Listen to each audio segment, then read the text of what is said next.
I'll try to better clarify for you the harmful effects of self-absorption, that they don't simply concern the social, personal aspect, they fully permeate our nagualistic path, our warrior's path. I'll do that by bringing you a couple of examples that relate to gazing and how the practice of gazing is basically marred by self-absorption, or otherwise hijacked and distorted and taken in directions along paths that lead nowhere.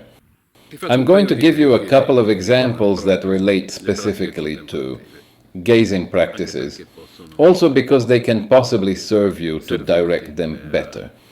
So, when we gaze, if we are focused on ourselves, if we stay even a little bit focused on ourselves, what we are concerned about, but then there is going to be some level of concern anyway, albeit minimal, then let's say what we engage in is how we are gazing.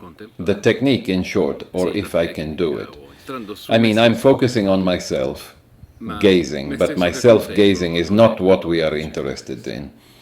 What we're interested in is what I'm gazing at, or better yet, the act of gazing, the perception that is evolving.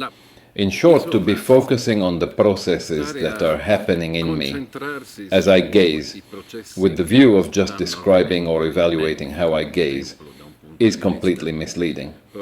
That doesn't interest us at all, and it doesn't work. If I shift my attention from myself to outside, to what I gaze at through the gazing act, then gazing works much better. And this is a first example of how staying focused on the self distorts and makes our practices, our warrior activities, vain. Another example is when we try to repeat an experience that we have tried. I start gazing. It often happens that the first few times I gaze, immediately something beautiful, something interesting happens. And the next times I look for it again. That is, self-absorption gives me the illusion that the important thing is the experience I had on that occasion, and so I will try to repeat it, but it is impossible.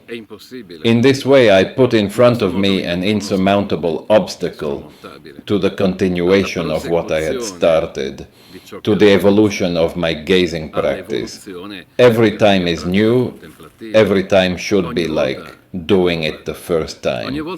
Of course, I have experience behind me, but still it is the first time, because the world is constantly renewing itself.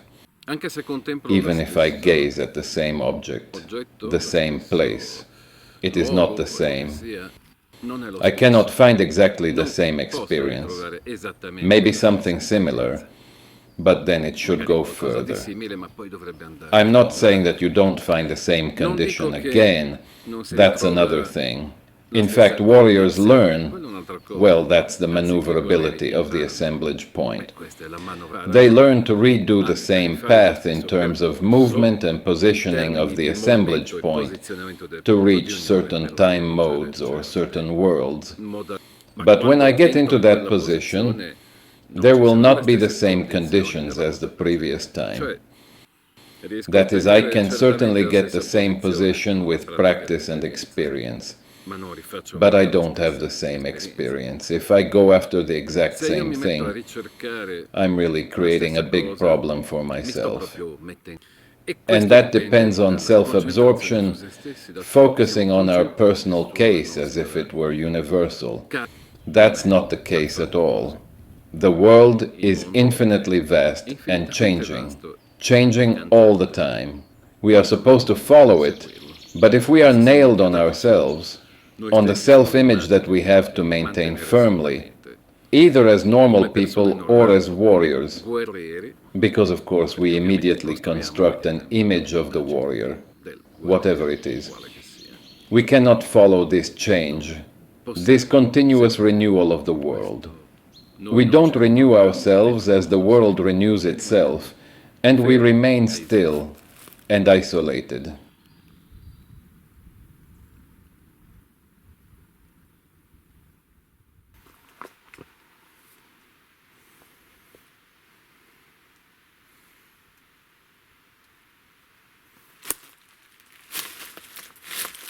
And keep in mind, of course, that what I told you, that is this harmful effect of self-absorption on our attempt to produce results, to evolve, does not only concern gazing.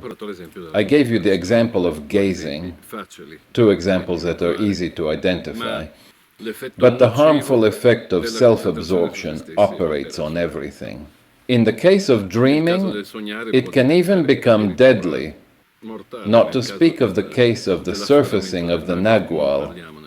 There our resistance can literally shatter us in our attempt to continue to stick to ourselves. That is why we die the way we commonly die. We remain attached to what we think we are. So, don't give too much weight, for example, to your beliefs. I assure you that seen from another angle, they count for absolutely nothing.